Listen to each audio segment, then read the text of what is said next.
15장 1절에서 7절까지의 말씀입니다. 성경 121쪽쯤에 있습니다. 누가복음 15장 1절에서 7절까지의 말씀 우리 한 절씩 교독하겠습니다. 모든 세리와 죄인들이 말씀을 들으러 가까이 나오니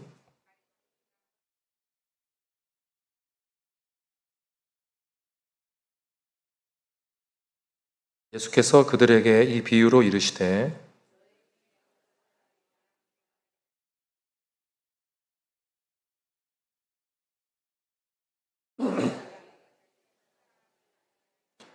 또 찾아낸즉 즐거워 어깨에 메고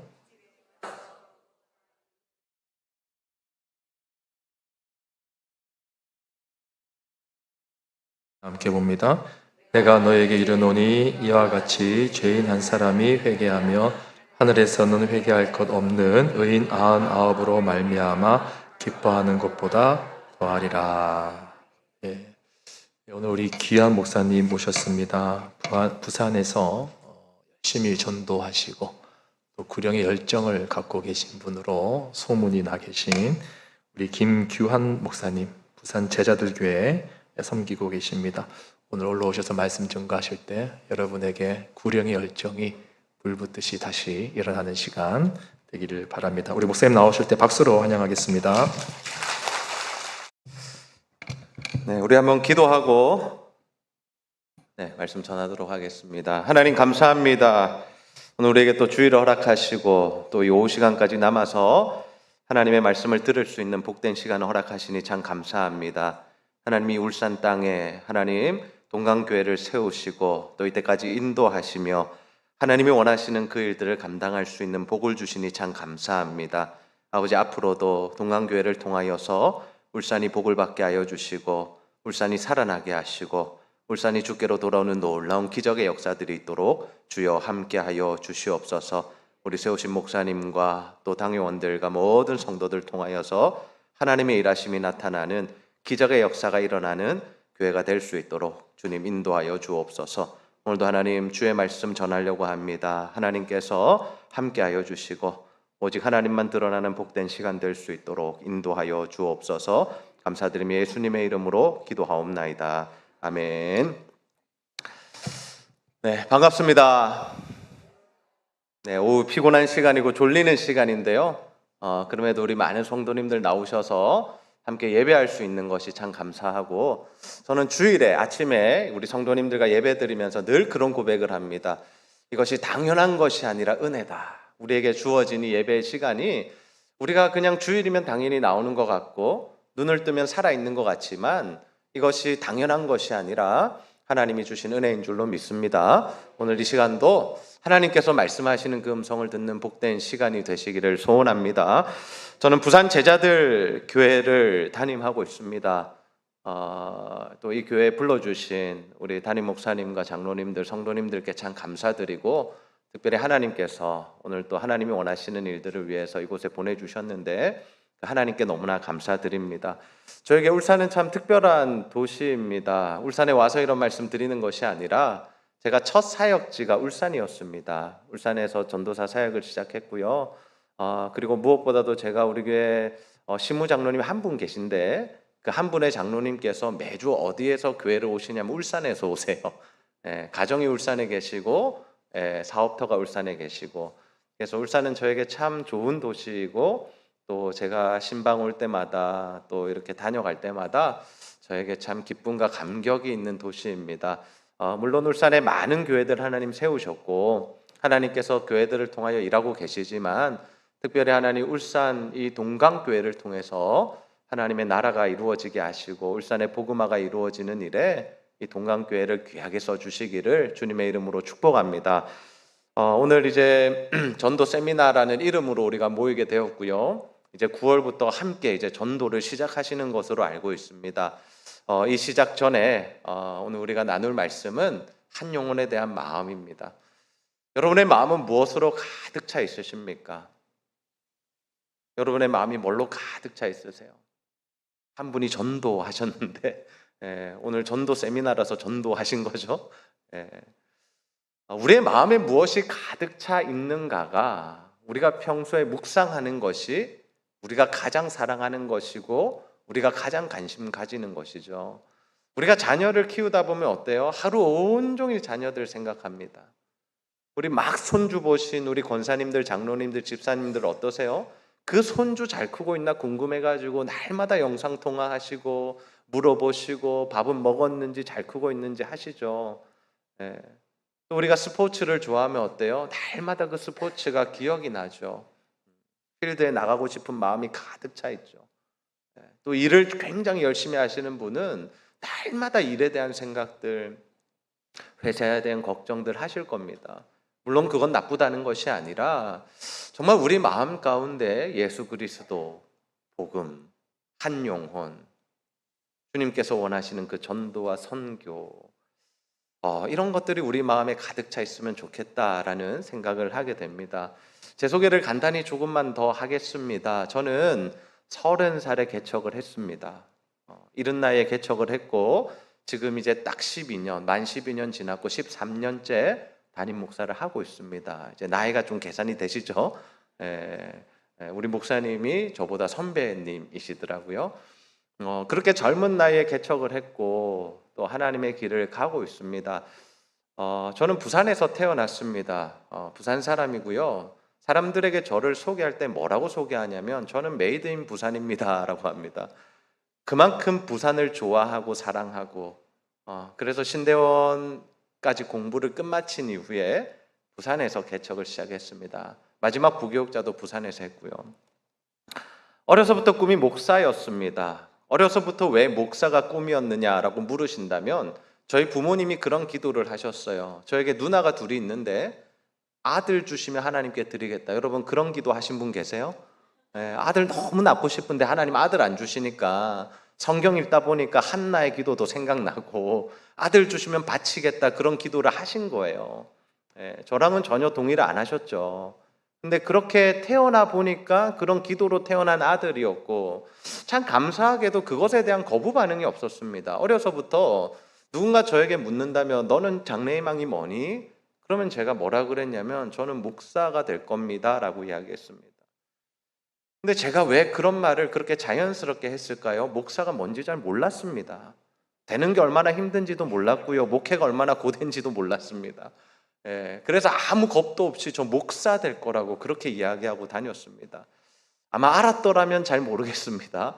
근데 하나님께서 모르게 하셔가지고 목사가 되었습니다. 그리고 또 모르게 하셨던 게 뭐냐면 개척이 얼마나 힘든지 모르게 하셔가지고 개척을 했습니다.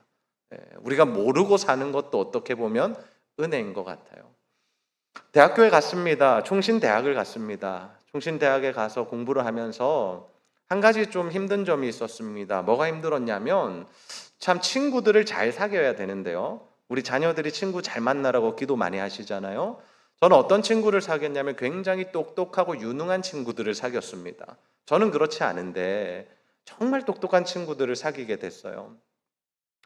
근데 그 친구들과 저를 비교하기 시작한 겁니다. 야, 저 친구들 너무 똑똑하고 한 번 보면 외우고 정말 잘 정리하고 남들에게 설명을 하는데 그런데 저는 아무리 5번, 10번을 봐도 시험장에 딱 들어가면 그 답에 있는 그 부분만 생각이 안 나는 거예요. 혹시 이런 거 경험해 보신 분 계세요? 그래서 제가 진짜 진지하게 하나님께 물었어요. 하나님, 저 같은 사람 목사해도 됩니까? 목사는 하나님 말씀도 잘 알아야 하고 심지어 외워야 하고 다른 사람들에게 가르쳐야 하고 그리고 이것을 잘 설명할 수 있는 능력이 있어야 되는데 하나님 제 머리 지식으로는 안 되는 것 같습니다. 그렇게 기도원에 가서 기도하는데 하나님께서 주셨던 말씀이 무엇이었냐면 모세를 부르는 장면의 말씀이었어요. 모세를 부르실 때 모세가 못하겠다 하죠. 만약에 40살에 불렀더라면 굉장히 자신 있게 하겠다 했을 겁니다. 하나님 제가 개혁하겠습니다. 이스라엘 백성도 인도하겠습니다. 저는요 애국의 학문도 배웠고요. 무술도 배웠고요. 여기 안에서요 영향력도 있고요. 힘도 있습니다 하면서 나섰겠죠.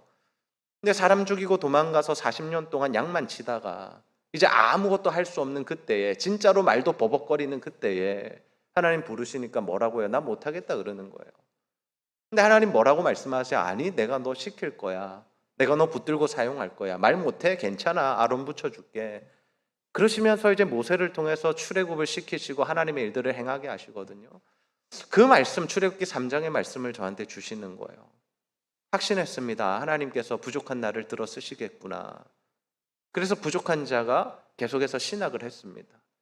신대원에 가서 한 번 더 고민이 생겼습니다. 굉장히 큰 고민이었습니다. 어떤 고민이었냐면, 그러면 하나님, 어떤 목회자가 되어야 합니까? 대학교 때는 보이지 않던 것들이 보이더라고요. 신대원 가니까 선교사로 가는 분들도 계시고, 담임 목사로 가시는 분들도 계시고, 개척하는 분들도 계시고, 기관에 들어가서 일하는 분들도 계시고, 선교단체에서 일하는 분들도 계시고, 너무나 수많은 영역 안에서 이 목사라는 이름으로 하나님의 일들을 감당하는 그 세계를 보면서, 하나님, 저는 어떻게 사용하기 원하십니까? 라고 물었습니다. 그때 하나님 저에게 주셨던 말씀이 마태복음 28장 18절에서 20절 말씀이었습니다. 가서 제자 삼으라는 말씀을 주셨고, 복음을 전하라는 말씀을 주셨습니다. 그래서 저는 확신했습니다. 제가 평생에 걸어가야 할 길은 목사로서 사는 일과, 그리고 목회자로서 해야 할 일은 복음을 전하는 일이구나. 사람들에게 예수 그리스도를 전하고 한 영혼 한 영혼 구원하는 그 일을 위해서 하나님께서 나를 부르셨구나라는 것을 확신했습니다. 그리고 교회를 30살에 개척하고 이제 매주 전도를 하게 됩니다. 여러분, 교회가 작으면요, 전도에 힘을 쓰게 됩니다. 근데 저희 교회가 처음에 개척할 때 어디서 개척을 했냐면, 한 빌딩의 6층에서 개척을 했어요. 여러분, 6층을 사람들이 올려다 보겠습니까? 안 올려다 보겠습니까? 잘 못 올려다 봅니다. 고개가 아파서. 그러니까 사람들이 오지 않는 거예요. 뭐 방문 예배 이런 것도 없습니다. 전혀 그런 사람들도 오가지 않고요. 전도를 열심히 교회 앞에서 하고 매주마다 했지만 정말 한 사람도 교회에 나오지 않는 그런 현실 속에서, 그러나 하나님께서 이 복음을 전하라 하셨으니 계속해서 복음을 전하는 삶을 살았습니다. 하나님께서 저에게는 참 큰 은혜를 베푸셨던 게 무엇이냐면, 저는 교회를 개척한 이후에 만 1년 만에 다른 교회와 합병을 하게 됩니다. 합병이라는 것이 무엇이냐면, 두 교회가 하나가 되는 일인데, 하나님께서 한 목사님께서 이제 은퇴를 앞두고 계실 때에 기독해 하셨고, 그 목사님께서 제가 인사드리러 갔을 때 김 목사, 우리 교회랑 합병합시다라는 말씀을 듣게 하셨습니다.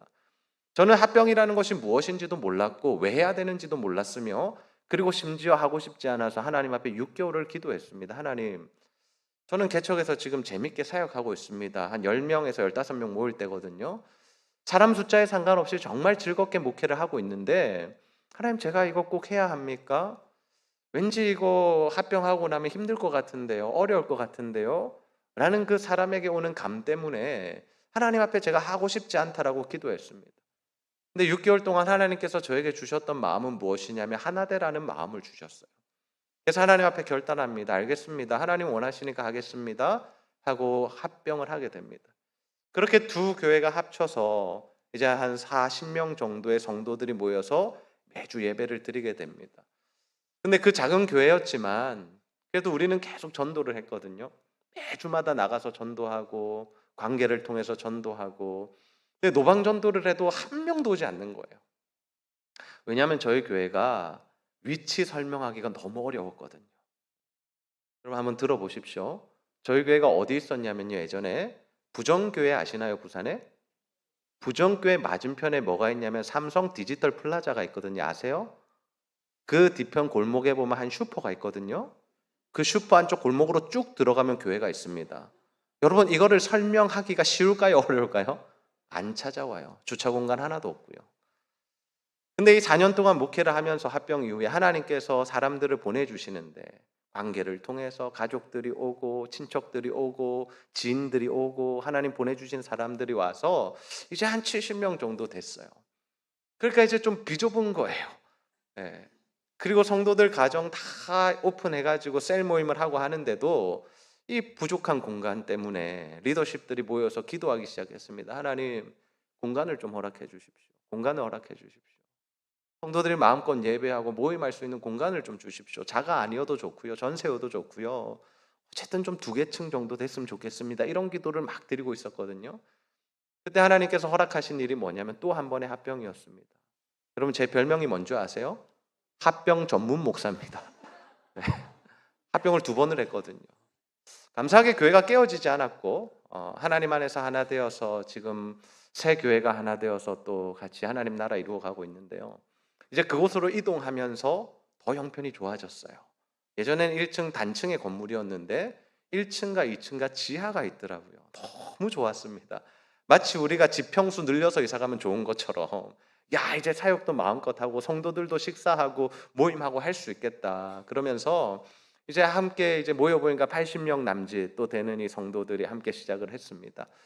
그리고 1년 동안 정말 하나님 안에서 복음 전하고 사람들 만나고 선교하기 시작하고 신나게 하나님 사역을 감당하고 있는데 뭐가 딱 찾아왔냐면 2019년에 뭐가 왔죠? 코로나가 왔잖아요. 이 모든 교회가 겪었잖아요. 너무 힘들더라고요. 코로나 지나면서 또 성도들의 조금 빠져나가는 일들도 좀 있었고, 그래서 이 코로나 지나면서 제가 하나님 앞에 기도할 수밖에 없었습니다. 어떤 기도를 했냐면, 하나님, 앞으로 이제 코로나 이 기간 동안에 어떻게 제가 목회해야 됩니까? 그리고 코로나 이후에는 어떻게 해야 합니까? 이렇게 기도할 때 하나님께서 저에게 주셨던 마음이 뭐냐면 이거였습니다. 복음의 본질에 집중해라 라는 마음을 주시더라고요. 여러분, 교회 사역 중에 중요하지 않은 사역이 있습니까? 여러분 어떻게 생각하세요? 많은 위원회들이 있잖아요. 교회마다 장학위원회, 구제위원회, 예배위원회, 선교위원회, 전도위원회, 봉사위원회, 재정위원회, 모든 위원회들이 있는데 여러분, 그 위원회 중에 가장 중요한 사역이 뭘까요? 자, 이렇게 하면 이제 싸움 나는 거예요. 교회에서 보통은 본인이 속한 위원회가 가장 중요하잖아요. 뭐가 더 중요하고 덜 중요한 것이 아니라 하나님께서 복음의 본질에 집중하라는 마음을 주셨고, 그래서 온 교회가 이제 전도와 선교에 힘을 써야겠다라고 생각하는 그때에 하나님께서 이렇게 쫙 정리를 시켜주시는데, 그게 뭐냐? 예배를 통해서 성도들이 은혜 받으면 뭘 해야 하는가? 전도하고 선교해야 한다. 그러면 성도들이 양육받고 훈련받고 성경을 배워야 하는 이유가 무엇인가? 하나님의 복음을 더 잘 전하기 위함이다. 교회 안에 구제와 봉사 일들을 하는 이유는 무엇인가? 지역에 예수 믿지 않는 자들에게 예수의 사랑을 흘려보내기 위함이다. 그러니까 교회에 일어나는 모든 사역들, 우리 안에 존재하는 이 위원회들이 결국에는 무엇을 목표로 하여 지향점으로 하여 달려가게 만드셨냐면 바로 이 복음 전파와 한 영혼을 구원하는 일에 초점을 맞추게 하시더라고요. 그러면서 이제 코로나가 지났습니다. 코로나 시절에 마지막 때쯤에 여러분도 아마 모신 적이 있으신 것 같은데 제가 확실히 모르겠고요. 붕어빵 전도를 하시는 박봉남 장로님을 모시고 집회를 했습니다. 정말 특이하시더라고요. 보통은 집회를 하면 새벽 저녁 이렇게 예배만 드리시는데 예배 설교를 하시고 낮에 전도를 하자 하시더라고요. 그러면서 오후에 오셔서 뭘 믹스하고 반죽을 하시더니 붕어빵 기계를 트렁크에서 꺼내셔가지고 붕어빵을 굽고, 그때는 아무도 할 줄 모르니까 혼자 다 하셨어요. 하시면서 가르쳐 주시면서 구워가지고 조별로 나가서 또 지역에 나가서 복음 전하고 사람들 만나고 그렇게 하는데 제 마음이 뜨거워지더라고요. 그리고 우리 성도님들 몇 분이 뜨거워지셨어요. 그래서 일어났던 일 중에 하나는 뭐냐면 누군가 붕어빵 기계로 헌신하겠다고 헌금을 하셨어요. 세 가정이 총 헌금하셨는데 그 금액을 모아서 저희 교회에 바로 붕어빵 기계 2대를 사게 됩니다. 세팅을 했어요.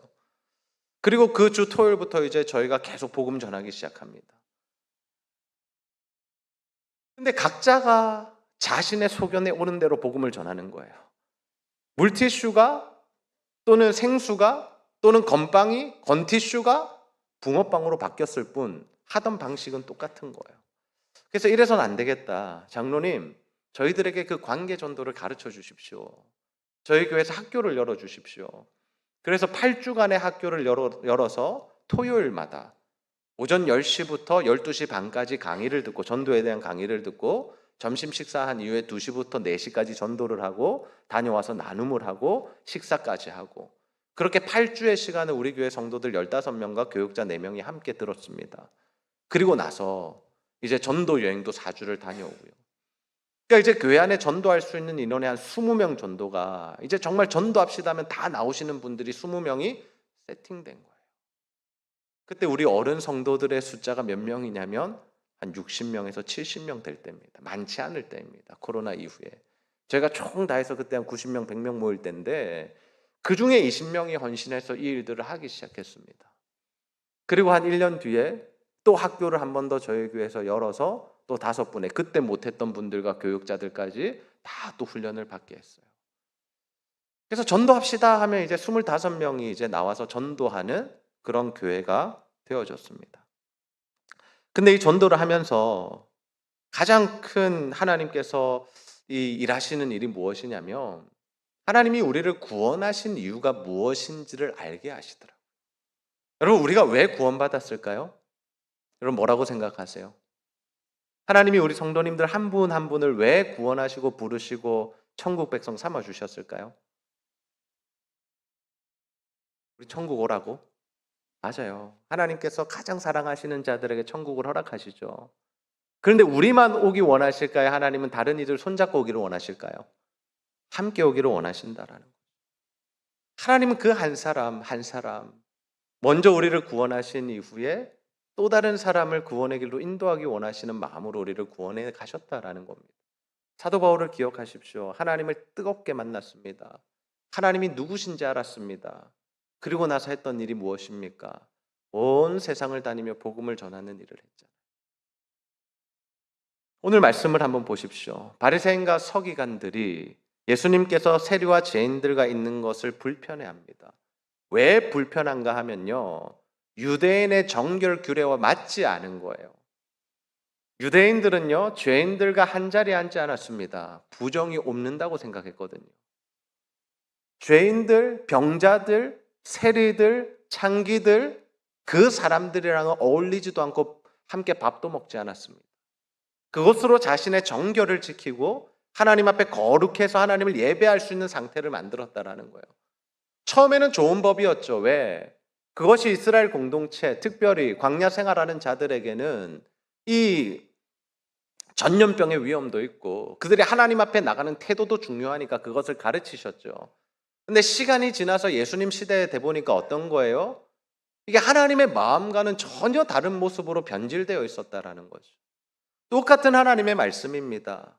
그런데 그 하나님의 말씀을 우리가 어떻게 받느냐에 따라서 하나님 아버지가 주시는 마음으로 받느냐, 우리의 편의를 위한 말씀으로 받느냐에 따라서 그 결과가 전혀 달라지더라라는 거예요. 그때 주님이 내어놓으신 비유입니다. 세 가지 비유를 말씀하셨는데 오늘 첫 번째 비유만 살펴볼 텐데요. 그 비유는 우리가 잘 아는 내용이죠. 한 주인에게 양 100마리가 있었다라고 합니다. 그런데 한 마리가 사라진 거예요. 길을 잃어버린 겁니다. 그때 주인의 행동에 한번 주목해 보세요. 주인이 뭘 했다 그래요?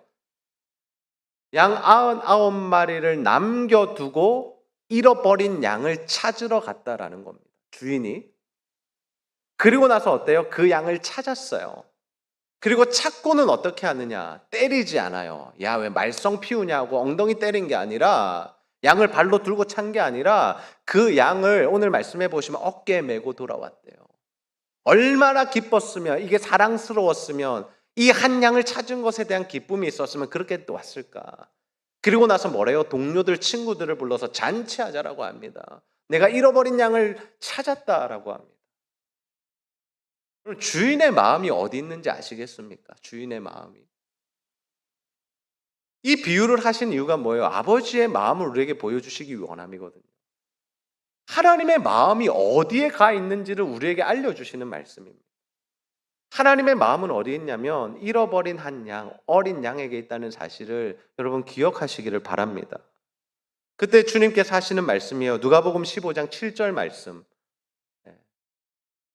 함께 한번 읽어보겠습니다. 시작. 내가 너희에게 이르노니 이와 같이 죄인 한 사람이 회개하면 하늘에서는 회개할 것이 없는 아멘. 뭐라고 말씀하세요? 이거 주님의 해석입니다. 제 생각이 아니라 주님이 뭐라고 말씀하시냐면 이와 같이 죄인 한 사람이 회개하면 하늘에서는 어떻다고요? 회개할 것이 없는 의인 99으로 말미암아 기뻐하는 것보다 더하다라고 말씀하시는 거예요. 여러분, 예수를 먼저 믿은 사람이 중요하지 않다라는 말씀이 아닙니다. 우리가 신앙생활 하다 보면 때로는요 서운할 때가 있잖아요. 어떨 때? 목사님이 세 가족만 챙길 때. 안 서운하세요? 좀 서운하지 않으세요? 목사님이 자꾸 다음 세대들만 막 아껴줄 때, 귀하다고 말해줄 때, 여러분 그렇지 않으세요? 제가 개척하고 10년 동안 다음 세대에 대해서 제가 설교하고 외쳤거든요. 하나님 주셔서 마음을. 근데 저희 교회는 이런 성도님도 계셨어요. 목사님, 그러면 우리는요? 딱 이러시더라고요. 우리는 뭔데요? 이러시더라고요. 사실 우리도 사랑받고 싶잖아요. 우리도 하나님 사랑받고 싶고 목사님 사랑받고 싶고. 근데 여기서 잃어버린 양은 사실은 세 가족만 의미하는 것이 아니라 우리 한 사람 한 사람을 의미하는 거예요. 하나님께서 여러분 한 사람 한 사람을 귀하게 여기시고, 특별히 우리 담임 목사님은 여러분 한 사람 한 사람을 놓고 날마다 기도하고 계신 줄 믿으시기 바랍니다. 예. 그런데 그 한 사람에 뭐 하자는 거냐면요, 새 가족들, 아직 예수 믿지 않는 사람들 우리가 좀 끼워주자는 거예요. 그들만 귀하다는 것이 아니라, 그들만 하나님에 관심이 있다는 게 아니라, 하나님 아버지의 마음을 알아서 이제는 우리가 함께 그 아버지의 마음으로 그 사람들을 챙겨봤으면 좋겠다라는 거예요. 우리가 자녀들을 많이 낳던 시대는 어땠습니까? 저희 어머니 세대가 그런데요, 저희 어머니의 가족분들이 10남매시거든요. 많으시죠. 그래서 제가 여쭤봤어요. 어떻게 사셨냐고. 그러니까요, 나중에 가서는요, 언니들이, 그러니까 이모들이 그 밑에 이모들 다 키웠다 말씀하시더라고요. 그것이 어려서부터 나는 애를 돌봐야 돼, 나는 지금 공부도 하고 싶고 나는 직장 생활도 해야 되는데 내가 애들까지 돌봐야 돼, 이런 게 아니라 가족으로서 막 태어난 아이를 함께 돌보고 함께 사랑하는 그 육아에 참여하는 그 철든 자녀들이 있었다라는 거예요. 지금 바리새인과 서기관들을 향해서 주님이 지적하시는 게 뭐냐면, 왜 너희는 계속 너희만 사랑받으려고 하니? 라는 겁니다. 이제 우리 함께 저들을 향해서 나가면 안 되겠냐라는 겁니다. 잃어버린 양은 우리가 좀 챙겨주면 안 되겠냐. 나 그들도 너무 사랑하는데, 나 너희들도 사랑하지만 나 저들도 사랑하는데 라는 말씀을 하고 계신 거죠. 그래서 우리가 해야 할 일이 뭐냐면요, 복음을 전하는 일입니다. 절대로 우리만 은혜 받고 끝나서는 안 돼요. 우리만 은혜 받고 하나님 만나고 깊이 체험하고 교회 안에서 열심히 봉사하는 것으로 만족하지 마십시오. 하나님의 마음과 관심은 여전히 아직도 예수를 모르는, 교회를 다니지 않는 우리 가족들, 부신 가족들, 이웃들, 직장 사람들, 이 지역을 살아가는 사람들, 또는 유학생, 이주민, 열방에까지 하나님이 그들을 향하여 지금도 그들을 찾기 원하시고 계신 줄 믿으시기를 바랍니다. 하나님 그들이 돌아올 때 너무나 기뻐하신다라는 거예요. 하나님께서 근래 한 3년 정도 붕어빵 전도를 시작하면서 저희 교회 행하신 일들을 좀 소개하고자 합니다. 이것은 제가 잘해서 되는 사역이 아니고요, 야 제자들 교회는 열심히 하네 라고 받지 마시고요, 하나님이 뭘 하시는지에 대해서 여러분 집중하시기 원하고, 그래서 여러분도 하나님이 원하시는 그 길을 걸어가는 그런 이 시작점이 되시기를 소원합니다. 저희가 3년 전부터 매주 붕어빵 전도를 했습니다. 매주 토요일마다 붕어빵 전도했어요. 비가 오나 눈이 오나 태풍 불 때 조금 쉬고요, 계속해서 복음을 전했어요. 그런데 6개월 동안 단 한 사람도 교회 오지 않더라고요. 여러분 담임 목사잖아요. 제가 담임 목사가 사활을 걸고 사역을 시작했습니다. 뭘요? 붕어빵 전도를요. 훈련까지 받게 하고 6개월 동안 에너지를 쓰고 토요일마다 와가지고 교육자들 다 함께, 심지어 예산은 많이 들어가죠. 건티슈보다 훨씬 많이 들어가죠. 붕어빵 단가 하나 500원에서 600원, 200개 구우면요. 지금은 우리 매주 300개 굽는데, 그 수고로움과 애씀과 헌신들이 들어가고 재정까지 들어가는데 6개월 동안 한 명도 오지 않는다. 위기죠. 말이 나오겠죠. 참 감사했던 것이 무엇이냐면, 하나님 그때 저에게 흔들리는 마음을 주신 게 아니라 지속하라는 마음을 주시는 거예요. 그래서 설교 시간에 공동체 우리 성도들에게 선포했습니다. 복음을 전하는 것은 하나님의 명령입니다. 우리 눈에 보이는 열매, 사람들이 오고 안 오고로 하고 말고로 결정할 것이 아니라 복음 전하는 건 당연히 해야 할 일입니다.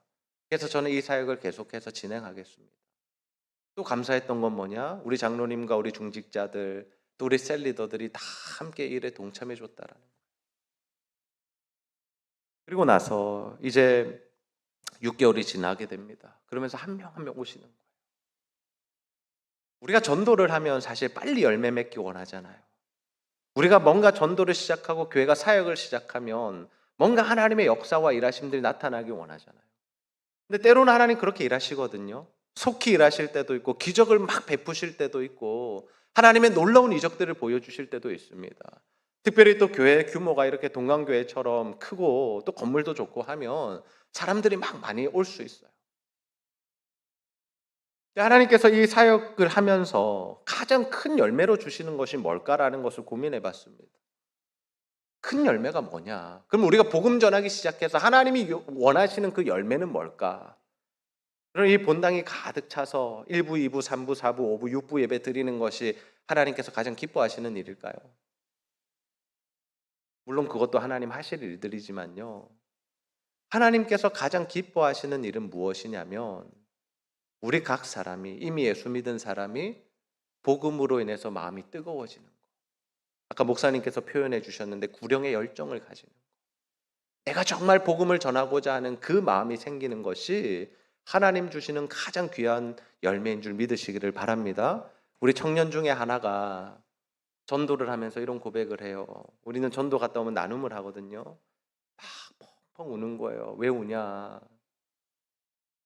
자기가 철물점 할아버지에게 붕어빵을 나누면서 복음을 전하는데 불현듯 하나님께서 떠오르게 하신 사람이 있대요. 그가 누구냐면 자신의 할아버지였어요. 자신이 이때까지 예수를 10년, 20년 넘게 믿었는데 한 번도 자신의 할아버지한테 복음을 전해본 적도 없고 전해야겠다는 생각도 해본 적이 없었다라는 거예요. 근데 본인이 이제 나가서 다른 사람들한테 막 복음을 전하다 보니까 하나님 그 마음을 주셔가지고 펑펑 울더라고요. 그럼 우리 성도들이 어떻게 똑같이 기도하는 거죠. 함께 그 할아버지를 위해서. 근데 우리가 기도하고 있는데 한 사건이 발생했어요. 그 할아버지가 갑자기 아프시다는 거예요. 수술실에 들어가셨고 중환자실로 들어가셔서 못 나오게 되신 거예요. 그때 온 교회가 기도했습니다. 한 영혼을 위해서. 하나님 살려달라는 게 중요한 게 아니라 하나님 복음 전할 기회를 한 번만 주십시오. 왜냐하면 그때 당시에 가족들이 뭘 준비하고 있었냐면 장례를 준비할 만큼 굉장히 어두운 상황이었거든요. 하나님께 기도했어요. 하나님 한 번만 기회 주세요. 한 번만. 제발 한 번만. 근데 기회가 왔어요. 제가 다른 교회 가서 전도하고 있는데 그 딸 집사님이 함께 하고 있었거든요. 갑자기 오늘 면회가 가능하대요. 목사님 같이 가서 복음 전해주세요. 갑시다. 어딘데요? 부산대학병원이에요. 그래서 다른 집사님하고 저하고 그 집사님 3명이서 달려갔어요. 감사하게도 간병인이 이렇게 병실에 못 들어가니까 조금 회복되신 것 같아요. 이렇게 1층으로 모시고 와서 주사기 막 꽂혀져 있고 코에 줄도 껴져 있고 그리고 휠체어 타고 오신 분에게 제가 그 자리에서 복음 전했습니다. 복음 전하고 감사하게도 영접기도 하시고 그리고 제가 약속을 했어요. 어떤 약속을 했냐?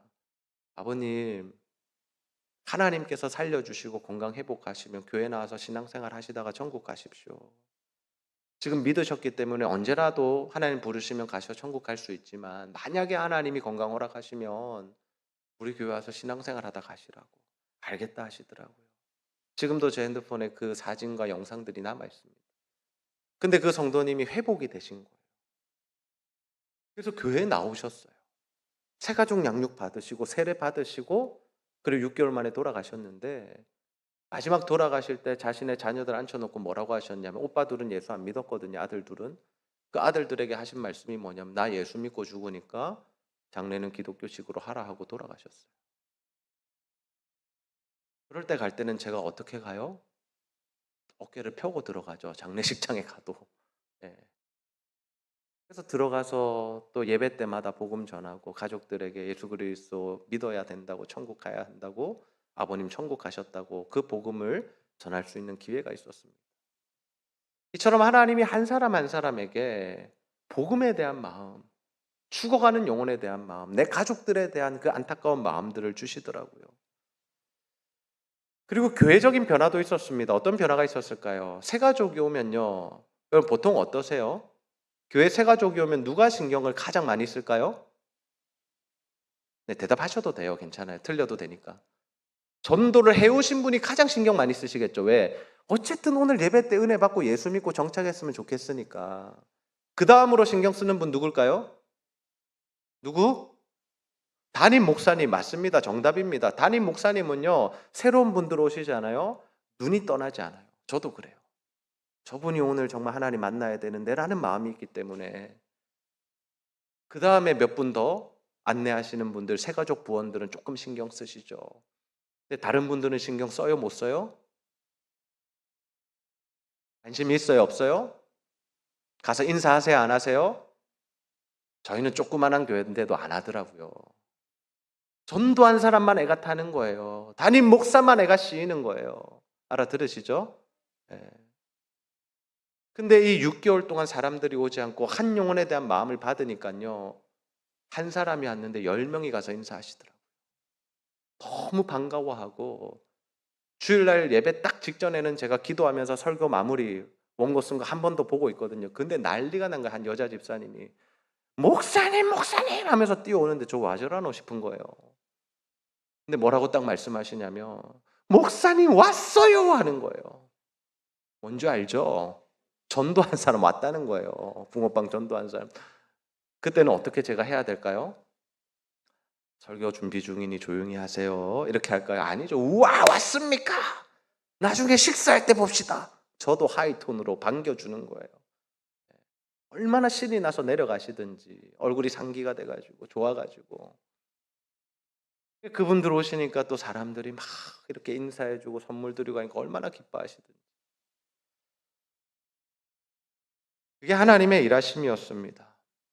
6개월이 지나면서 한 분 오시더라고요. 평생 불교 신자, 교회 다녀본 적 없는 사람, 그 한 분이 오게 하시고 그 사람이 예수 믿게 하시고 새가족 교육 받게 하시고 나중에 돌아가실 때는 제가 병원에 마지막 신방 갔을 때 예수 믿노라고 내가 예수 믿어서 천국 갈 수 있다고 확실하게 믿음 고백하시고 가셨어요. 근데 신기한 게 뭐냐면요. 하나님께서요. 그런 새가족들에게 어떤 역사를 행하시냐면 영적인 체험을 주시더라고요. 누군가는 설교 시간에 환상을 보시더라고요. 누군가는 하나님이 꼭 안아주시는, 누군가 자신을 꼭 안아줘서 뒤에서 그런 느낌이 들어서 뒤돌아봤는데 아무도 없더래요. 그럼 저를 이상하게 보지 마십시오. 전 총신 출신이라 말씀드렸습니다. 합동 측의 목사입니다. 보수교단의 신학을 하고 개혁주의 신학을 하는 사람입니다. 근데 그런 일들을 하나님 왜 행하실까? 왜 오래 다니신 분들도 체험하지 못했던 일들인데 왜 그럴까 생각해 보니까 하나님께서 급하신 거예요. 하나님은 그분들의 연수를 아시잖아요. 사람의 수명은 하나님이 정해놓으셨잖아요. 근데 그들이 믿어야 되니까, 그들이 예수 믿고 천국 가야 되니까 하나님께서 그러한 기이한 역사들까지 일으키시더라고요. 하나님이 이 일을 너무나 기뻐하시는구나. 한 영혼이 구원받고 천국 가는 것, 하나님 그 일에 쓰시고자 하는 사람들이 있구나. 저는 우리 울산 동강교회 모든 성도님들이 그 일에 쓰임받는 복을 누리게 되시기를 주님의 이름으로 축복합니다. 우리가 복음을 전하는 현장에 가면 하나님의 살아계심이 나타나는 거예요. 복음을 전하고 돌아올 때 너무나 기뻐요. 어제 제가 통영 가서 복음 전하고 왔거든요. 우리 직장인들이랑 신혼부부 셀 10명이랑 같이 가가지고 다른 교회 가서 복음 전하고 또 그 교회와 함께 사역하고 그러고 돌아오는데 몸은 피곤하지만 얼마나 기쁘던지 한 교회가 세워지는 것으로 인해서 얼마나 기쁘던지. 저는 이 붕어빵 전도만이 꼭 우리 전도의 방법이라고 생각하지는 않습니다. 수많은 전도법이 있어요. 파전 전도. 또 뭐가 있죠? 고구마 전도. 또 호떡 전도. 저 호떡 좋아하는데 붕어빵 전도하고부터는 저는 붕어빵을 좋아하기로 했습니다. 매일 붕어빵 먹죠. 그래서 주말마다. 왜 붕어빵이냐 물으신다면 저는 이 시대에 하나님께서 쓰시는 도구가 붕어빵이 아닌가, 그리고 우리 교회와 딱 맞아 떨어졌던 방법이 붕어빵이 아닌가라고 말씀드리고 싶어요. 그래서 저는 하나님께서 방법을 바꾸라고 말씀하시든지 또는 이제 붕어빵의 시대가 끝나서 붕어빵으로는 전도가 안 되는 시대가 오지 않는 이상 붕어빵으로 전도하려고 합니다. 우리가 하나님께서 원하시는 일들을 지속하고 복음을 전할 때 하나님께서 행하셨던 일들을 조금 소개할게요. 하나님 주신 열매인데요. 우리가 복음을 전하기 시작하니까 사람들 보내주셨잖아요. 6개월 이후부터.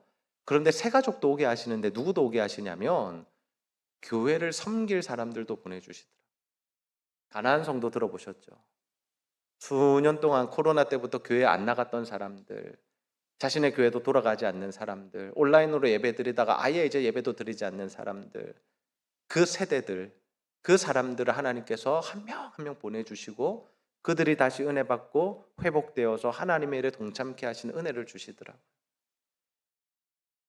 2022년부터 우리가 사역을 시작했고요. 그래서 새신자들 우리 주부에 실리니까 카운트를 해보니까 2023년도에는 하나님께서 40명을 등록시켜 주셨어요. 방문자 말고. 저희는 방문하시면 말씀드려요. 우리 교회 꼭 등록 안 하셔도 됩니다. 여러 교회 둘러보시고 하나님이 이 교회 가라 하시면 오십시오. 그래서 오신 분들, 실제로 그 말씀 드렸더니 2달 동안 진짜 다른 교회 둘러보고 오신 분도 계세요. 그리고 오셔서 이제 정착하신 분들이 40분 계시고 2024년 작년에는 50분이 등록하셨고 올해는 30분이 등록하셨어요. 제가 이 숫자를 말씀드리는 이유가 뭔지 아세요? 하나님 반드시 일하신다는 겁니다. 코로나 이후 90명 모이던 우리 교회가 이제 200명이 모이고요. 하나님께서 다음 세대들을 보내주세요. 이 200명 안에 다음 세대들도 들어가 있는데요. 저희는 어린아이부터 청년에 이르기까지 시집장가 안 간 세대가 100명이고요. 그리고 40대부터 80대까지가 100분이 계세요. 하나님께서 그런 은혜들을 부어주시고 청년들을 보내주시고 하나님의 일들을 감당하게 하시더라고요. 여러분, 우리가 지속적으로 복음 전하면 하나님은 하나님의 때에 반드시 열매 맺으시는 줄 믿습니다. 특별히 여러분 불신 가족들이 있으시죠. 친지들이 있으시죠. 절대 기도의 끈을 놓지 마십시오. 끝까지 기도하십시오. 구실을 만드시고 관계를 맺으시고 어떻게든 섬겨서 복음을 전하십시오. 그 한 영혼이 돌아오는 걸 하나님께서 기다리고 계시고 하나님 너무나 기뻐하신다라는 거예요. 요즘에 저희가 붕어빵 들어가면서 사역을 하면서 한 3가지 카테고리가 있는 것 같아요. 첫 번째는 뭐냐면 이웃들 전도하는 겁니다. 토요일에 300마리 굽거든요. 그래서 상가마다 들어가요. 집집마다 들어가고요. 주택도 띵동하고 들어가고요. 빌라들은 들어갑니다. 예. 그리고 빌라에서 누구세요 하고 나오면 어떻게 하는 줄 아세요? 어떻게 할까요? 붕어빵 드세요 하면 사람들이 문을 확 닫잖아요. 그래서 문을 못 닫도록 발을 하나 미리 넣어놔요. 문을 못 닫도록. 그래서 관계 맺고 인사하고 들어가서 차도 얻어 마시고 하면서 관계 맺고 빌라에서도 우리 성도님들이 전도돼서 오세요. 이 시대에 교회 전도가 되지 않는다, 그렇지 않습니다. 울산과 부산은 좀 비슷한 분위기인 것 같아요. 경상도라는 분위기, 또 좀 보수적이라는 분위기, 또 참 좋은 사람들이 많이 산다는 그 분위기. 그런데 우리가 적극적으로 전도하면요, 하나님께서 그 열매를 맺게 하시더라고요. 그래서 우리는 이웃들과 관계를 맺고 3년 정도 하다 보니까요, 많이 왔다 갔다 한 분들은 얼마나 붕어빵을 드셨나 생각해 보니까 150마리를 드신 거예요. 미안해서 나오시더라고요. 내 너무 많이 먹어가지고 미안해서 나왔다고. 그러시면 돼요. 교회 나오라 말씀 안 하셔도 되고요. 계속 드리면 돼요. 붕어빵 드리고, 우리가 성탄절이랑 또 부활절에는 롤케이크 같은 것들 좋은 거 드리거든요. 그것도 드리고 하면서 미안해서 나오세요. 아니까 우리가 입 밖으로 말하진 않았지만 아세요, 우리가 왜 오는지. 누구보다도 잘. 그래서 그들의 마음이 열리고 때가 되면 하나님께서 보내주신다. 그래서 빨리빨리 열매를 맺으려고 하시기보다는 긴 시간을 가지고 계속해서 관계를 맺으시면서 그분들의 마음을 여시는 그 하나님의 일하시는 분들을 경험하셨으면 좋겠고요. 두 번째 카테고리는 뭐냐면 저희가 캠퍼스나 학교 또는 뭐 단체, 시설 이런 곳에 들어갑니다. 캠퍼스에 들어가요. 우리 교회가 딱 부산대와 부산의대 사이에 있거든요. 그래서 캠퍼스에 들어가서 신입생들 전도하고 학생들 만나서 전도하고, 우리는 CCC라는 사역단체와 연계해서 사역을 합니다. 저희만 들어가면 요즘에는요 잘 못 들어가요. 잡상인 취급을 당해요. 특별히 뭐 이 부산 외대 같은 경우는 미션 스쿨이어서 학교에서 들어와 달라 해서 들어가는 거지만 부산대 같은 경우는 복음 전파 금지되어 있거든요, 법적으로. 그래서 우리는 바깥에서 전도를 하죠. 지하철역이나 학교 인근에서. 그렇게 캠퍼스들을 들어가고요. 이제 고등학교도 들어가고요.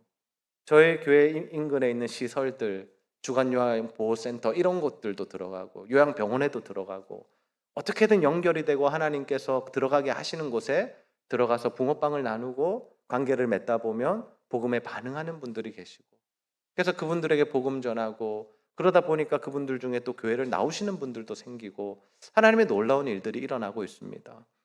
9월부터는 저희가 매주 다음 주부터인데 매주 외대 가서 이제 복음 전하려고 그래요. 붕어빵도 가지고 가고 커피도 가져가고 여러 아이템을 가지고 가는데 유학생이 1,500명이 된다 그러더라고요. 그래서 저희가 유학생 사역을 준비하고 있습니다. 세 번째 카테고리는 뭐냐면 교회 사역입니다. 그럼요, 교회 사역이죠. 그런데 이 교회가 여러 교회가 연합해서 하는 사역을 하고 있습니다. 저희 교회도 큰 교회는 아니지만 하나님 부어주신 은혜가 있어서 연약한 교회들과 함께 복음 전하고 있습니다. 6개 교회를 순회합니다. 토요일마다. 1년은 제가 순회했습니다. 저희 교회는 장로님과 교육자들에게 맡겨두고 제가 다른 교회들을 순회하면서 복음을 전했습니다. 그리고 지금은 한 사역자를 세웠고 그리고 우리 성도님들 4-5분을 연계시켜서 교회마다 돌아가면서 복음을 전해요. 연약한 교회들과 복음 전하고 가서 그들이 또 전도 축제한다 그러면 교회에서 후원하고 격려하고 우리 성도님들 토요일 아침 일찍부터 가셔서 그 일들을 도와주시고 함께 그 열매를 맛보고 하나님이 일들을 너무나 기뻐하시더라고요. 그럼 저는 동강교회가 복음 전하는 가운데 나중에 차차 또 작은 교회들, 연약한 교회들 함께 돕고 함께 세워가는 복된 교회 되시기를 소원합니다. 하나님께서 울산 동산교회의 동강교회 가운데 하나님의 뜻과 계획이 있으셔서 오늘 우리를 만나게 하셨고 부족하지만 또 연약하지만 저를 세우셔서 이 하나님이 하시는 일들을 여러분에게 소개하신 줄로 믿습니다. 여러분, 이 일들이 단순히 부산에 있는 한 교회, 부산대 앞에 있는 그 교회는 이렇게 하더라라고 하는 마무리하지 마시고 여러분의 삶 가운데 사역 가운데 정말 이 복음에 대한 열정과 구령의 열정을 회복하셔서 여러분의 가족들부터 시작하시고 인근에 사는 사람들, 직장에서 만나는 사람들부터 시작하시고 또 토요일마다 이제 전도하시고 이제 전도대가 시작되면 그 사역에 한번 동참해 보시고 그냥 가벼운 마음으로 오셔서 함께 그 일에 동력하심으로 이 지역이 울산 땅이 하나님 안에서 변화받고 또 복음으로 인해서 살아나는 역사가 있기를 주님의 이름으로 축복합니다. 그래서 하나님께서 이 마지막 시대에 정말 한 영혼 구원하기 원하시는데 추수할 것은 많되 추수할 일꾼이 적다고 말씀하시는 이때에 우리 동강교회 성도님들 한 분 한 분이 전부 다 믿음의 결단을 하시고 그래서 복음 전하는 삶 사셔서 여러분의 가정이 복을 받으시고 또 여러분의 직장이 복을 받으시고 사업터가 복을 받으시고 자녀들이 다 그 복을 누리는 복된 가문들 이루어 가시기를 주님의 이름으로 축복합니다. 우리 시간 가서 제자